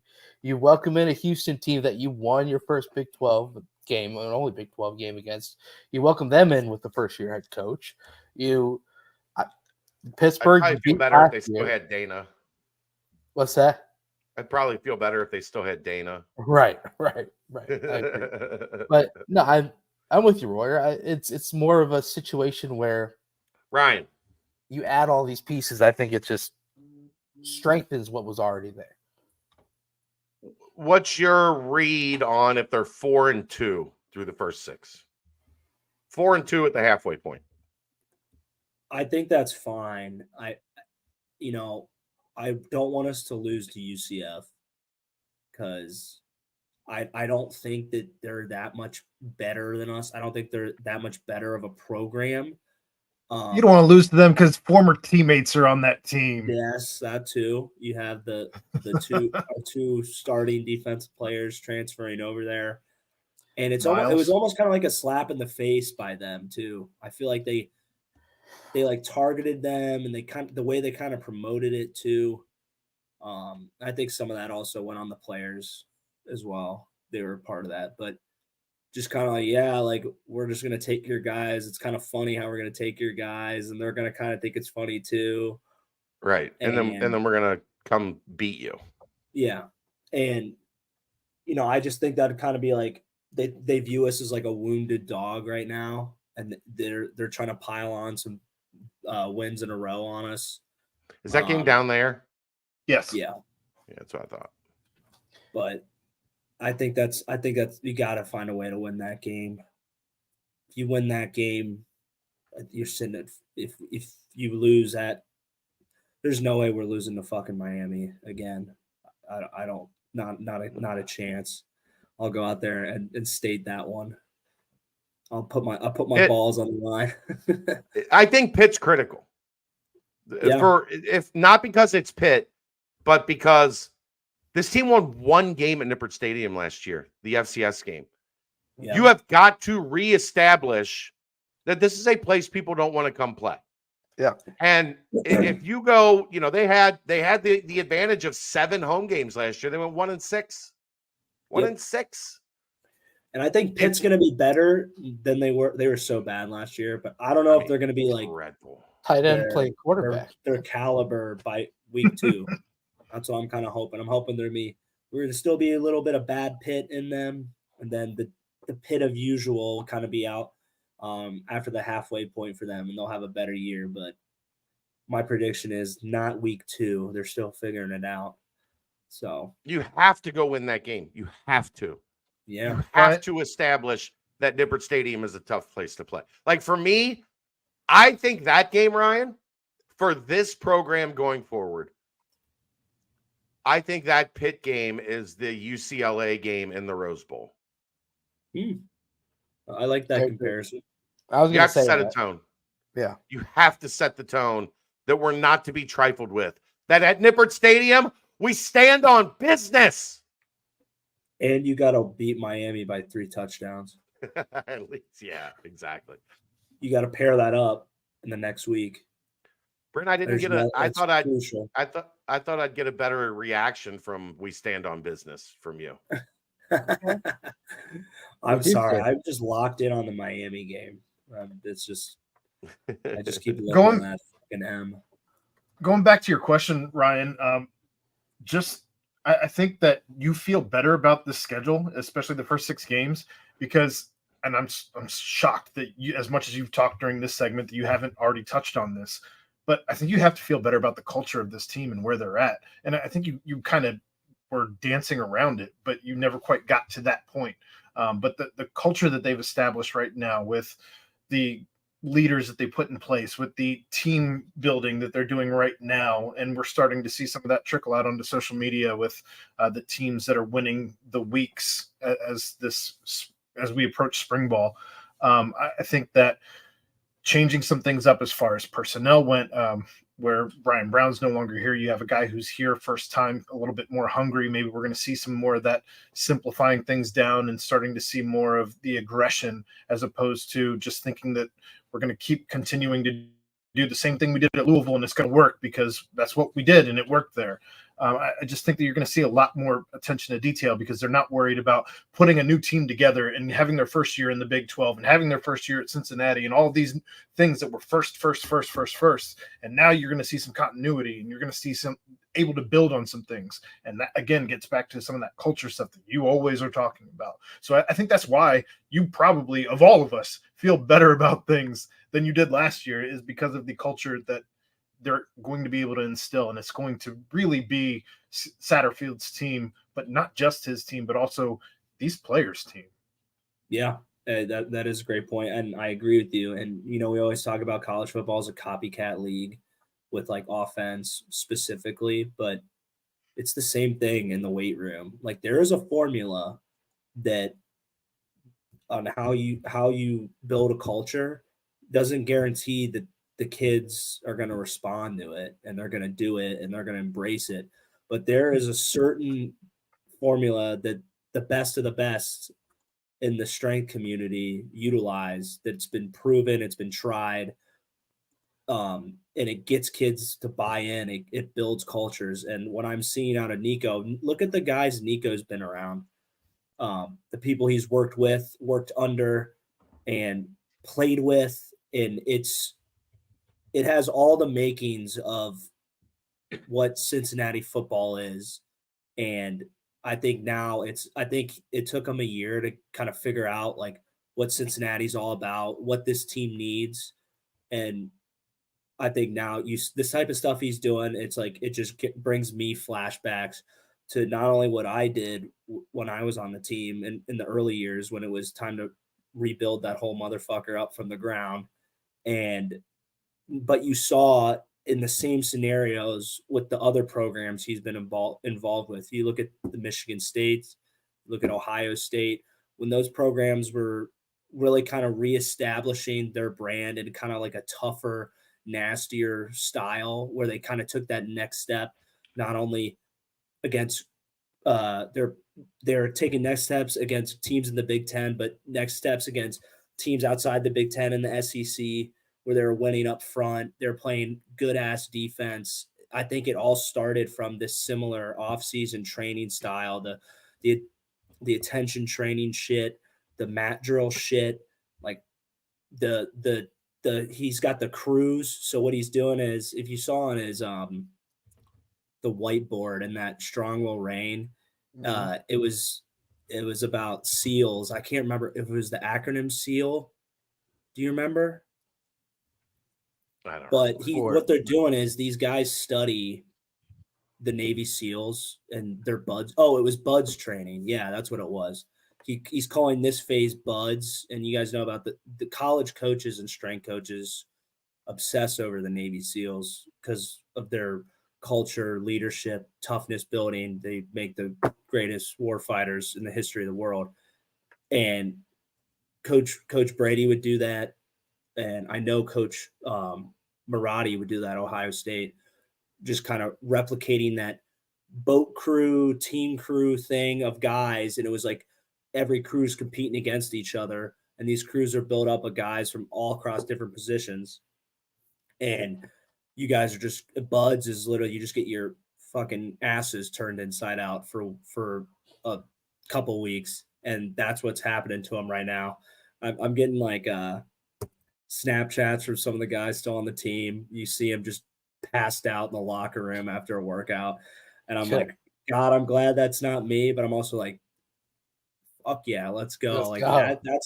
That's like the shit that it's, you need that and you need it now. And it's good to kind of, our guys are kind of getting worked by Nico. So that's good. But I just kind of went on a big rant there, but I was kind of just explaining what I've been seeing and feeling too with the culture. So it does. So you're feeling good. I'm feeling good. But listen, I was also the jackass chugging the Kool-Aid after Pitt last year. So I got we all were. That was everybody. Every single person was. What was the worst Kool-Aid drink by us? Was it after Pitt or before Miami? I mean, that was the same thing. It was the same week. But it was like after the Pitt game, we were riding high, and then when we all met up before, and then we all saw each other before Miami. Yeah, that was the culmination. We're gonna be rich. Yeah, that was so $200 on that game. Yeah, it was like that's how convinced I was. We're rich. Yes. I don't want to expose how much money I put on. I don't gamble. I confidently put $200 on that game. Yeah, confidently. Yeah, one time. That was. I don't think I bet more than $20 since then. I confidently put a large sum as well. So, but Royer, I'm excited just to add see a zero to hear you more when the off seasons wears on. Just kind of just similarities that we have, and you've got to be there for the next Nico episode because I want to hear kind of you guys go back and forth on kind of what he's seeing and what you remember and the vibes kind of leading to that because it's pretty similar. Obviously they scratched and clawed and got 2 more victories in that 4-8 season, but I mean it seems like the similarities are a lot more abundant than it was this year. So I don't know. I'm excited. Yeah, because I agree with you. I need to make my way down there for a Friday workout for one of the early workouts, and that'll get a real taste. But I'm telling you, you will feel when the pads come on, first spring practice with full pads, that's when we'll know like what went down this off season, how hungry are you the gonna guys. come?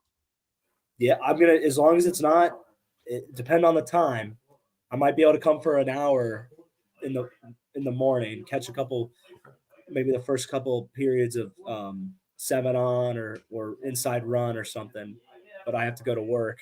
So you could take a day off. Maybe a Saturday for sure. But I want to see that first day. I think you're going to want to be at the spring game. Yeah. Yeah. That'll be epic. Spring game's a no-brainer. Who we got? Yo, what up, dude? Oh, we got let's go Bearcats football and basketball. Let's go, baby. That was a new one. You've only seen the other one. We got a new appearance. Oh yeah, he's hyped for Bearcats football, baby. Yeah. Golly, add him to the group. Yeah, I don't know. I think a lot. Well, think as well. Dez kind of blew up in the UCLA game, and then the rest is history with his career. I'm not saying that Sorsby is Dez, but kind of trying to mold someone to, not just having a placeholder in at the most important position on the team because it's probably pretty important as well. So we'll see. I'm excited, and it's going to wear on. So that's a good riffing with Royer. I like the segment a lot. I do too. It's really good. Timestamp y'all. Are we going to have to do a shot like every question? Yes, I'm in. Lock it in. All right. Lock it doggone in. All right. That is a timestamp brought to you by Quick Paper Supply, your local and family-owned restaurant supply company for all your non-food products. They provide mostly disposable restaurant supplies, products like to-go containers, cups, pizza boxes, to-go bags, can liners, napkins, etc. They've been open since 2009 and are one of the largest minority-owned companies in the city. Call Nick 513-470-2029 and reference Bearcats for 20% off your first month of purchases. Gotta love him. Mailbag it. Well, before we do the mailbag, real fast, last Sunday was heavily involved with former Bearcat, easy chat with former Bearcat, Travis Kelce winning in advancing to the Super Bowl. Also, you saw as we were able to be so excited about was the fact that Kylie rocking the CPAW was another thing that kind of made a big stir. Obviously, this past Sunday, fellow Bearcat Taylor Swift won a record 4th album of the year at the Grammys. Just Bearcats galore. Shouts to Taylor Swift on her success. An announcement of her new album coming out. Gonna be one to see. But this upcoming Sunday is Super Bowl. Before we do the mailbag, I'm just gonna go around the horn. Quick thought, maybe a game prediction, or maybe your favorite prop bet or anything of those sorts for this Sunday of the Super Bowl. I don't know how the Chiefs don't win, honestly. I know the Niners are good, but the Chiefs know how to get across the finish line. So I'm going Kansas City. Their defense is elite. Elite. I honestly think the Niners are actually better on paper than Kansas City in pretty much every facet outside of quarterback. I mean, Kittle's right up there with Kelce. Okay. When he's on. But I don't think there's any way in hell that the NFL, as far as financially, don't let Kansas City win this game, because how much merchandise are they going to sell to the millions of Swifties out there that are bonkers over football currently? So yeah, conspiratorially, I think that this game's already over, and where's your tinfoil hat, son? I don't care if I watch this game. I could not care less about this one. The commercials are already starting to leak. The rest will be out after the Super Bowl, so I probably will find a way to be cooking, doing dishes, not really watching this game. I'm having a Super Bowl party. We're gonna rock it out. We're gonna think about 10, 12, maybe a little bit more people coming over. Doing app night, I think. Okay. Doing wings and nachos and have you done Texas shotgun shells, Brent? You've discussed them. I have not done them. I think I'm gonna do some Texas shotgun shells. I'll probably come up with a couple more. We'll probably have 5, 6 charcuterie board, of course. Charcuterie board. Oh, I showed you my Thanksgiving charcuterie board. I want to make another one. That one was fire. So I want to run it back on that for sure. Friday's going to probably be a day of like Costco, a lot of running to get everything that Don't we need. want to try and squeeze it in before the game on Saturday. That's for sure. No, there's a game. So yeah. Saturday's not going to happen. Yeah. Oh no, I'm saying like trying to squeeze it in. Like let's go early in the AM. That place is gonna be packed to the wazoo. Yeah, no. It's gonna be a Friday mission. Friday is gonna be you have to get some shit done. Yeah, I hear you. Media tomorrow. Hopefully get in a video segment with Lepore on Wednesday, BBP pod on Wednesday, or BCJ pod on Wednesday. And then like Thursday and Friday to really kind of dial in on my Super Bowl menu. There we go. Aaron, you're not an Usher fan? I mean, back in 2000. Yeah. When he was cruising around in his drop top, cruising the streets.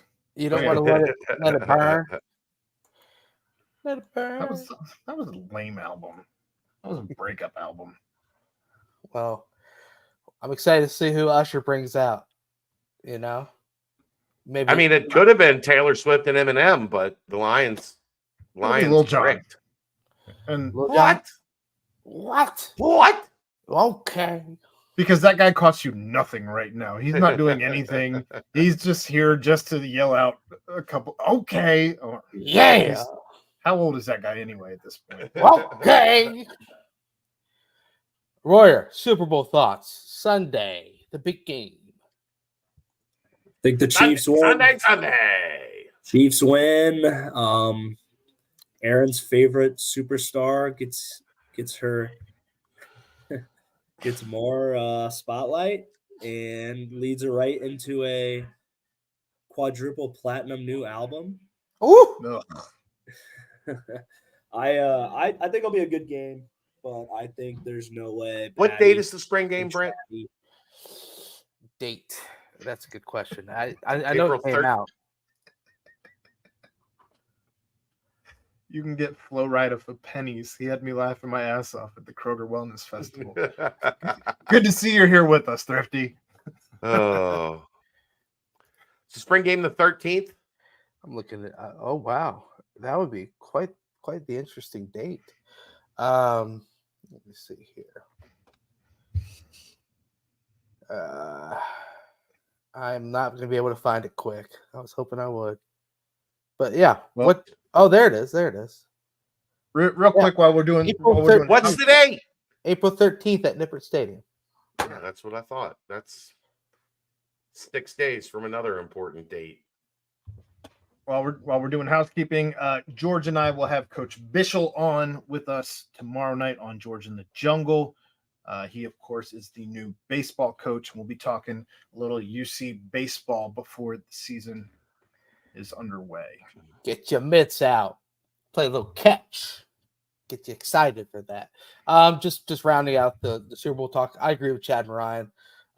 Kansas City, I think they're just too like they've been here before. I think, the main thing is the fact that, the whole defensive thing, sure, San Francisco could just run it up their gut the entire game and see what they could do. But why didn't, Baltimore do that? Aaron, is there a conspiracy behind that? But who knows? I'm picking KC in this one just because it just, I mean, this is the Patrick Mahomes era. The game is run by quarterbacks. I think Brock Purdy's really good, but I think when it comes down to it, Andy Reid and do you have a timeline on his dad's DUIs? Like, did his dad get a DUI before each Super Bowl win? Right. Like, this would be the third, and then like every time Mahomes' Pat dad gets a needs to DUI, win Pat to be wins able the to Super stay Bowl. in line with those numbers as they continue to add up. That's for sure. Jackson, Sorry, in the background doing something crazy. Aaron's ready to leave. It's Aaron's ready to hit the exit button, the eject button on this podcast. Moving on. I guess we are about to start the mailbag. So starting off with the football portion of the mailbag here. Starting off with a question from UC Merck. By using what you know right now about them, please rate the units best to worst on how they would do statistically next year. The units are offensive, defensive, and special teams. I think offense is ahead of the defense. If I had to guess, you would hope special teams would be ahead of both. You've got a really good kicker and a really good punter, but special teams was kind of a disaster last year, even with those things. Yeah, an injury though to Mace. Yeah, need a kick returner. Need a punt returner. Yeah. Where are you at on Specs defense? What's that? I think I'm gonna go with offense, then specs, then defense. We're gonna need to see something from Jordan Vishel. Like, let's see what you got, because I think we're all rightfully down on the defense right now. They couldn't cover. They couldn't get after the quarterback, and they weren't good at tackling. If I had to pick the three things that lead to bad defense, it would be those three things: Can't Aaron, cover. Can't get after the quarterback. Can't tackle. I think you just named the baseball coach. Or Vite. Tyson Vite. You're just excited for George in the Jungle tomorrow. I am. Tyson Vite. Sorry. But yeah, no, I think Dante Corleone is a fantastic start there. Obviously, the linebacker is another fantastic start. But yeah, all the defense is where all the new pieces are. Similar to where last year the offense was where all the new pieces were, and you had to kind of figure it out. I think offense kind of has a head start, especially with the offensive line all coming back, and of course running game as well. So I think offense ahead of the defense in specs right now, as my man Reuter said, specs. I'm hip. Aaron, take it away. Alrighty. Are there positions they will recruit harder for 2025 based on needs? Sure. That's how it always works. I don't think we know what those positions are yet fully. I think you need to see what the new roster looks like, what, at least some of the spring to kind of figure out if you like what you got in certain spots or you don't.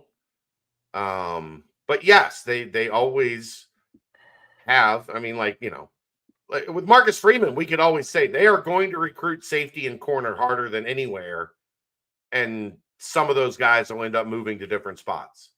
But they are going to recruit those spots harder than anything because they want 5, 6, 7 guys that fit that mold, 6'2", 210 pounds, 215 pounds, long, athletic, can run.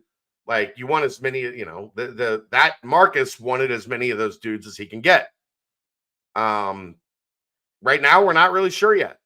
But yes, when they identify positions of need, they will recruit them harder than positions that are not as dire, so to speak.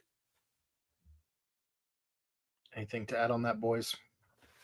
No, I think Chad did a good job covering all the bases there. Jordan Bishop. Are they recruiting another punter, Australian, to replace Fletcher? Sure. Yes, they will need somebody to punt when Fletcher's not here anymore. So I would assume that they will add one.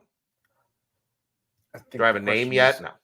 Are they going back to the Australian well? I think was what the question was getting. I mean, well, that was the old staff. So that was Brian Mason that had the connection to Pro Kick Australia.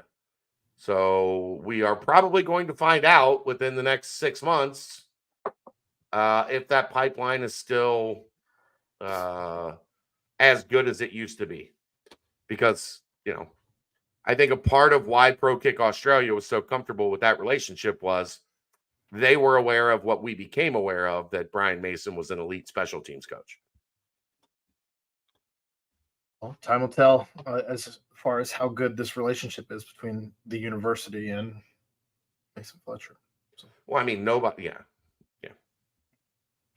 That is the football portion of the mailbag. Moving on to the basketball portion of the mailbag, starting off with Pat Can Dunk.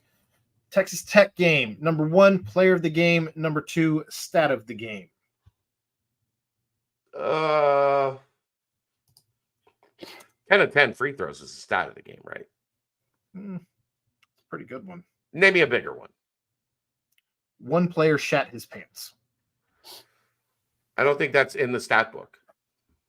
I'll check. I've got stat broadcast up now. Yeah, can we add it to a certain? They have a notes and docs segment, but I don't see. Yeah. It says scorers notes, but under scorers notes, I don't see shat pants. The final score is also a pretty good one. Oh, That's a good stat. I see shat pants. It's right here, Chad, with the oh, yeah, right there. With 9 seconds left, missed jumper by TTU number 2, Isaac's pop. That was the shat pants. Shat pants, yeah. Number 2. Aaron, you're on top of it. Player of the game. That's a tough one for this game. Oh, that was a collective effort. Right. That's a tough one for this player game. of the game against Texas Tech. Ryan, there you are. I don't know. It's hard. Good answer. I think I'm Nailed just it. going to go with Seamus. Yeah. You make the game-winning shot, you get player of the game, right? That's how it works. Yeah. Yeah. Simple brain by me. I think it's got to be CMOS. John was a warrior. Aziz, man, I tell you what, Aziz is like, I want to shout from the rooftops how much Aziz is like crucial to this team. I know there was some fuss about him in some games early before from some certain people, not from me, because I think Aziz maximizes his role. He's never going to be that scorer, crazy scoring or anything of that sort. But golly, if there's a guy that ever puts his heart and effort out there and plays like an old school Bearcat, it's Aziz Mandega, man. I tell you what, he left it all on the line there against Texas Tech. So I'm going to go with Simas Lukosius as player. Did they ever correct the stat line for his blocks? Dude, he had like Not 6. yet, no. That's right. I'm going. I think I'm with you. I think I go Aziz. I think he controlled the paint in that game. But you know what? I'll go Newman. For what he did on Pop Isaacs, I'll go Newman. Yeah. There's a cast of characters you could give it to. Yeah. You could also easily go Day because Joe Toussaint did nothing. Nothing. Gosh. Nothing. Oh, Day ate his lunch. I wanted to give shouts to Jizzle too in the first half. He played aggressive. Day got those 2 fouls. Jizzle stepped up, made some big shots. We failed to mention him earlier in the pod. I thought even though Texas Tech crept back into it during that stretch, he was the reason why you hit that big corner 3. So shouts to Jizzle as well. His plus minus was bad, right? But he did make plays. Yeah. All right.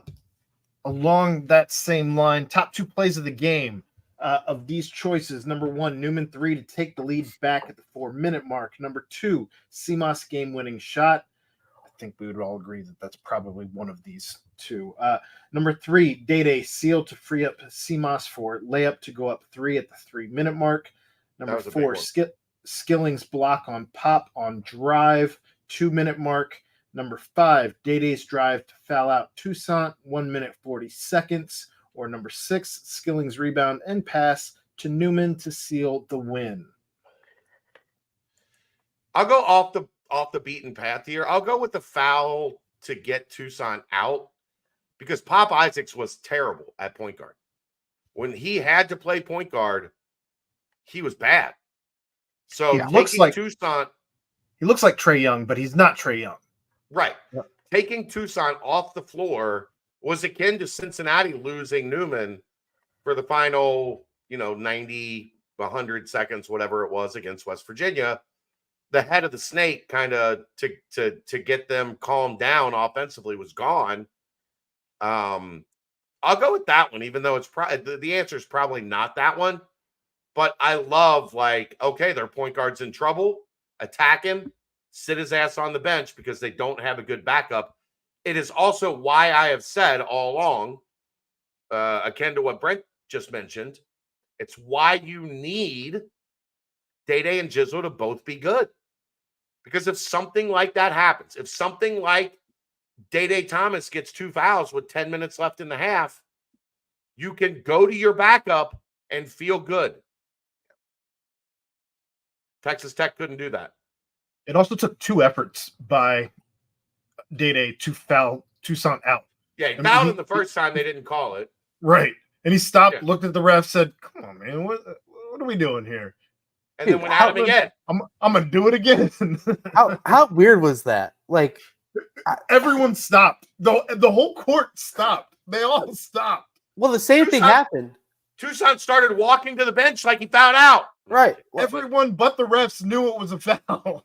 And then the same thing happened after the missed shot by Isaacs at the end. And Dan grabbed the rebound and then passed it up. It's like, okay, everyone's waiting for a foul on the rebound or a foul on something. And no, it was just John just standing there all by himself. I feel like Texas Tech just gave up at that point. So who knows? I'm not going to harp too much on the stripes because, hey, you know what? It's a hard job out there, man. Yeah. Do you have It is any a other hard answers job. there, Brent, or are we going with Chad's Hard. too? Oh, I mean, I think I'm- that Top two. The okay, first two are mine. I thought that 3 was huge yeah, by Johnny. yeah. I tweeted it.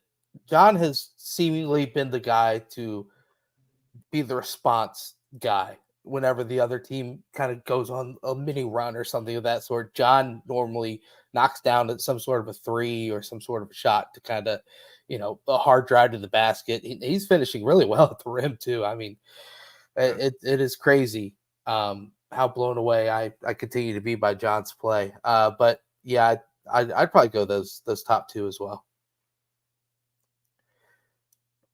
All right. And what is your favorite 5 on the floor? Does that change when CJ comes back? No. Day, Dan, John, Seamas, Aziz. Give me that 5.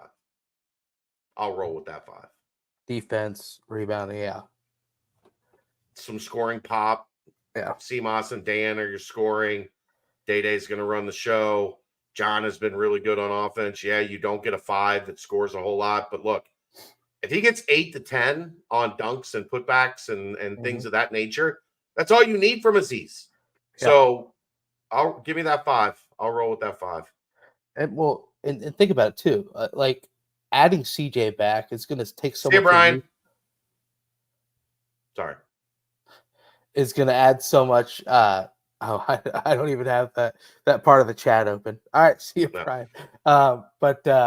Yeah, I thought you were saying bye to Ryan. I was like, whoa, Roy, Brian. stay with Brian. us. See you, Brian. Right. But I think adding CJ back is going to do nothing but just take a little bit of a load off of. Look, here's the Seamas. thing, Brent. If you slide CJ back into the 7th or 8th spot Right. in this rotation, that's pretty damn good. Well, That's pretty damn good. I mean, even if you reinsert him into the starting lineup where he was, prior to his injury, Wes has shown where he kind of just continues to find the right lineup to close games. Right. The whole starting thing is what it is. But if you start CJ and CJ hits, his first 2 threes or hits a 3 and feels like it's a bit of a game where he's going to be on, that completely can change the way that you play him the rest of the way.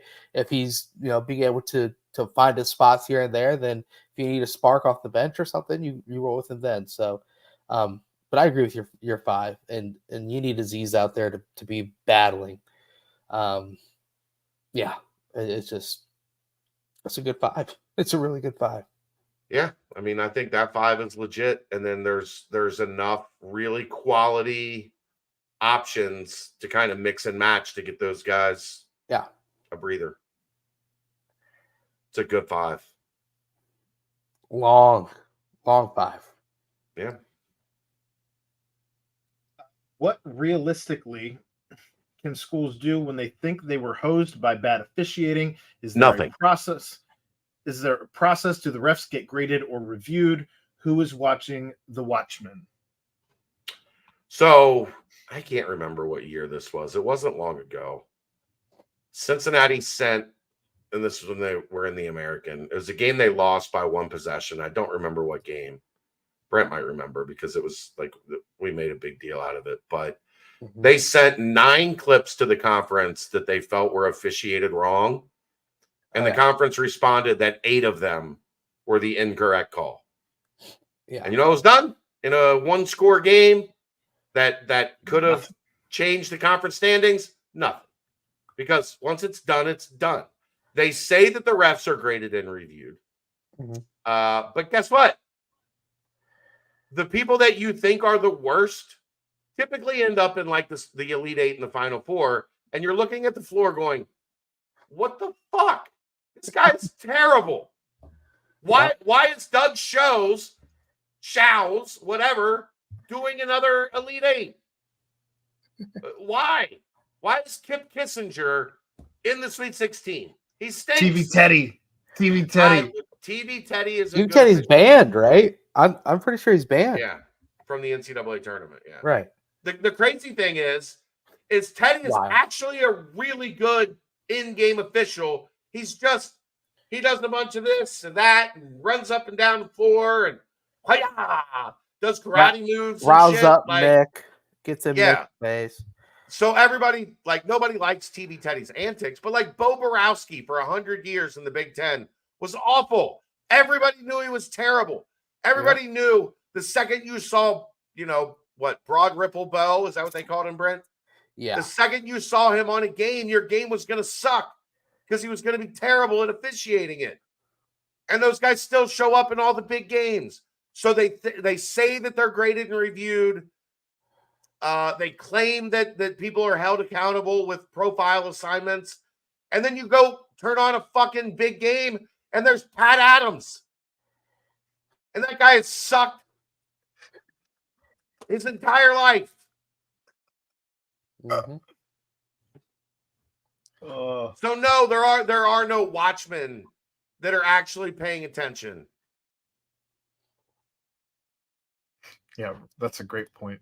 Refs are bad if you know their name. And the funniest thing is when you do Amy hear, Bonner looking at you. When you do hear that, yeah. But when you do hear that, the head of officiating did recognize that these wrong calls were made. It just almost twist the knife that's already. Here's the other bad part, Brent. Go look at the names of the heads of officiating.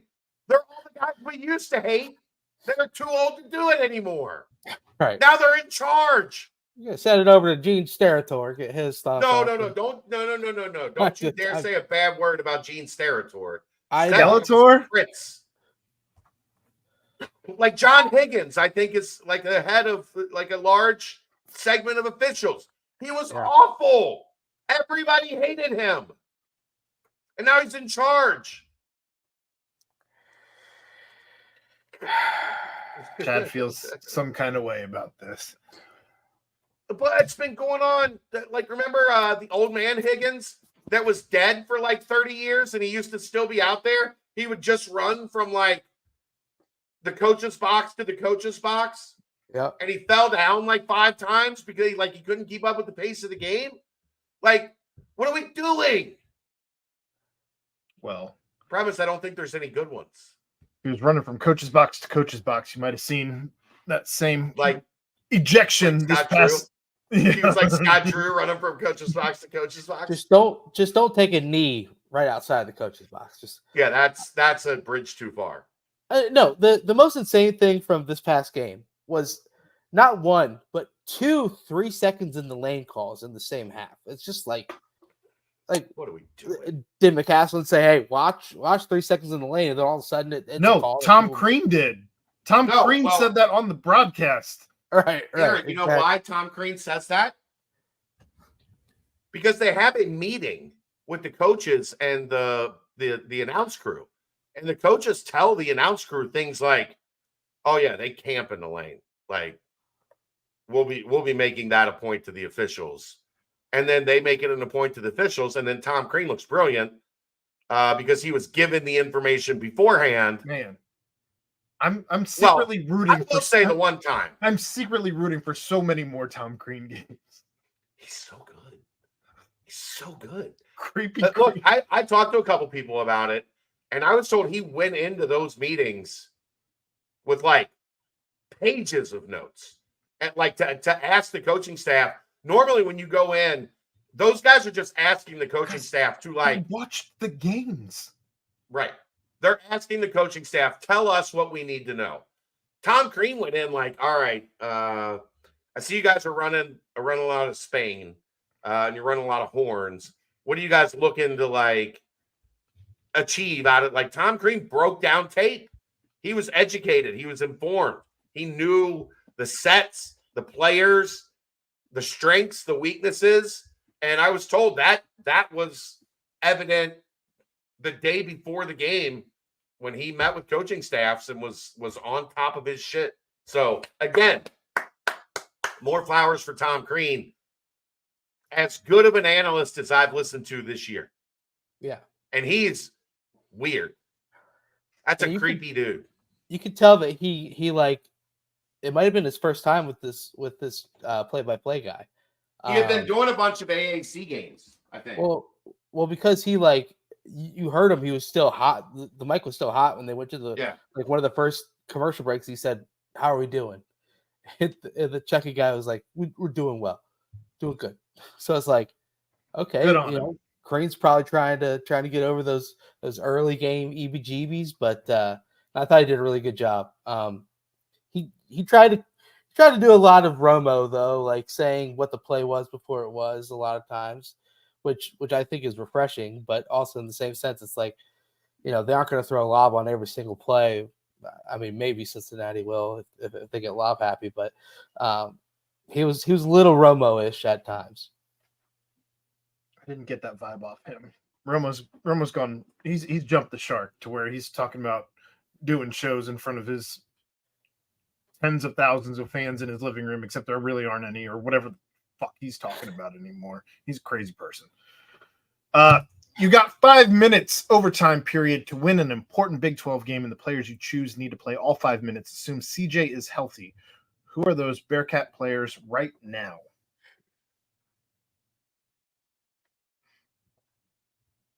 Brent? I mean, I think the 5 that we mentioned earlier. I don't know if CJ is like on fire throughout the game. I mean, it's hard. Like, it's a good problem to have. I think it would be matchup dependent, because I think there's situations where if Vic's on his game in playing in his bag, I think there's matchup dependent, that there's a reason that you would want him out there as well. Right. Yeah, I think Day, Dan, John, Seamus, Aziz. Right. What we said earlier.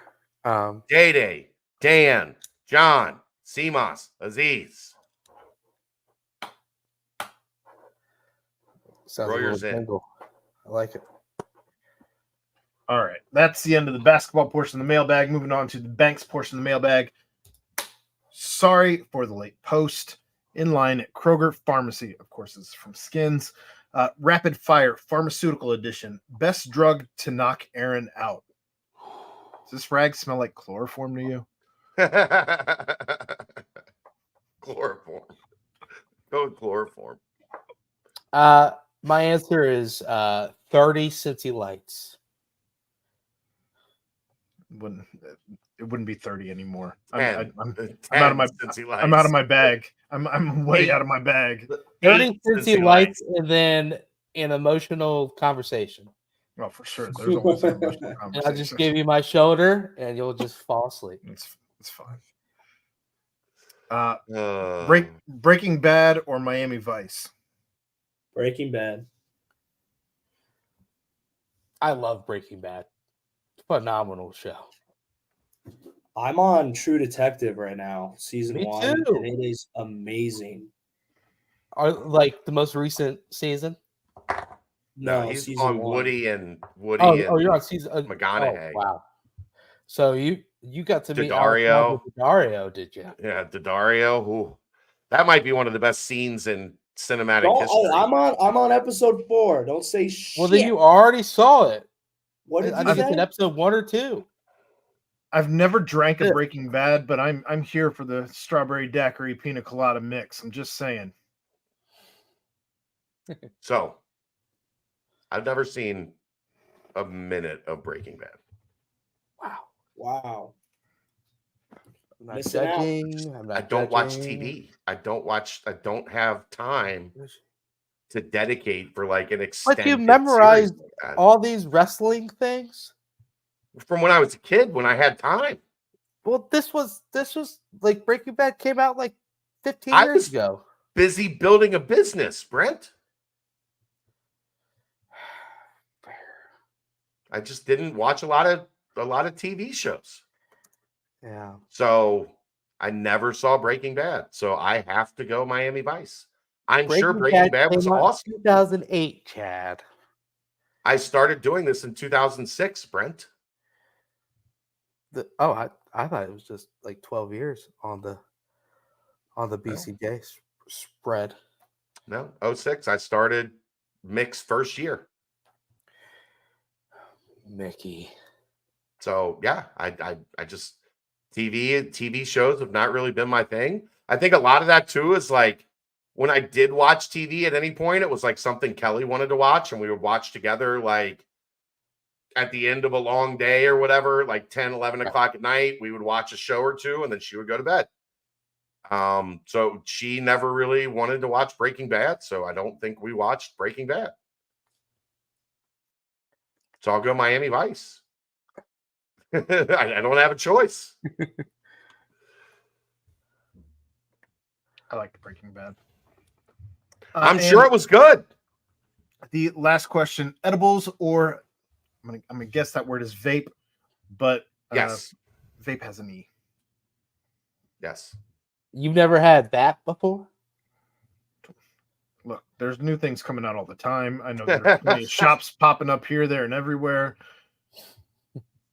Aaron, you don't have that new vape pen? I still don't understand what dab is. I'm just saying, but I don't. Contrary to popular belief, I don't dabble. Me either. Never touch the stuff. Yeah. So we're gonna pass it to our the guy who has done it all, Royer. What's your pick here? I'm not on any of that shit. Yeah. Edibles is the answer. Edibles is always the answer. Always. I feel like edibles would be better for you than vaping, so I guess I would choose that. Yep. Or we could just pop in some of these bad boys. Hey, I think collectively we are pleading the 1, 2, 3, 4 field. Britt, get us out of here. That's the mailbag. A little Cincinnati on a Monday night, huh? Yes, sir. All right. Nah, these are from the weekend. I'll be saving them for the game on Saturday. Couple upper deckies. Yeah. All right now. Well, guys, it was a huge win. Took down Texas Tech, the Red Raiders, down and out. Now, it's time to get rested up for a huge game on Saturday. 4 p.m. tip-off. Golly. It's a game that is massive importance. Got to continue the right streak, heading in the right direction for the Bearcats to pull out a big victory. I think things are heading in the right direction. That is a 4 p.m. tip, right? I wanted to make sure I got that right. I believe so, yeah. Either way. Yeah. Well, I believe so, yeah. But it's going to be an exciting game. Obviously, you need to come loud, be early, and wear neon. Wear neon. Wear neon, yeah. Come loud, be early, wear neon. Going to be a ruckus environment. It is 4 p.m. for the tip. Houston Cougars. We know about them. Time to face them. But for my guys, my pals, also enjoy Super Bowl Sunday. For my guys, pals, the crew, the squad, Aaron Smith, Chad Brendo, Ryan Royer, I am Brent Young. Yet another fantastic BBP presented by BearcatJournal.com. See ya.